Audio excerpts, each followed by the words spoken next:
Salut, chers panafricanistes, c'est le Banen de Yingui. Alors je reviens à vous ce soir avec, n'est-ce pas, un sujet vraiment intéressant. Il s'agit bien du report des élections parlementaires, donc du projet de loi qui a été déposé à l'Assemblée nationale, notamment, je pense, en semaine dernière. Et les députés ont parlé. Tenez-vous tranquille. Les députés disent que il s'agit là, les raisons du report, c'est la situation sécuritaire au nord-ouest et au sud-ouest. En conclusion, la crise anglophone ne permet pas, n'est-ce pas, de conduire des élections libres et transparentes et dont les résultats seront valides. Souvenez-vous, il s'agit ici des mêmes députés qui ont refusé jusqu'à ce point de tenir un débat quelconque sur la question anglophone.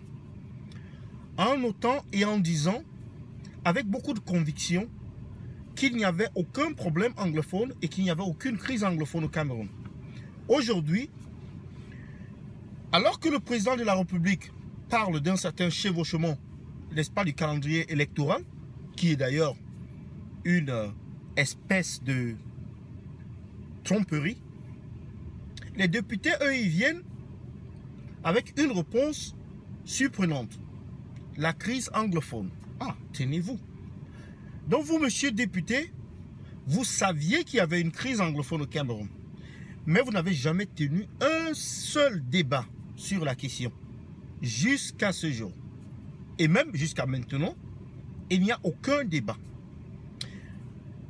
Ces députés, forcés par, n'est-ce pas, leur hiérarchie, de contribuer à l'effort de guerre qu'on a nommé ici plan humanitaire d'urgence,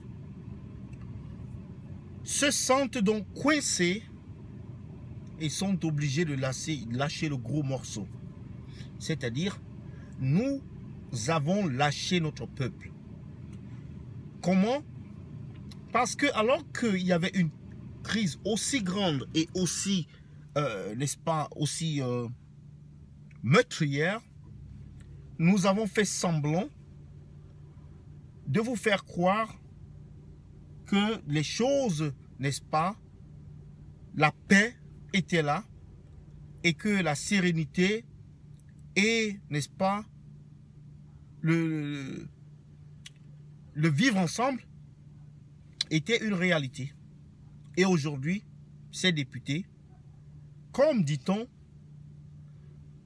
on peut cacher, n'est-ce pas, la vérité, mais le temps, c'est le problème de la vérité. Le temps, c'est en fait l'ennemi de la vérité.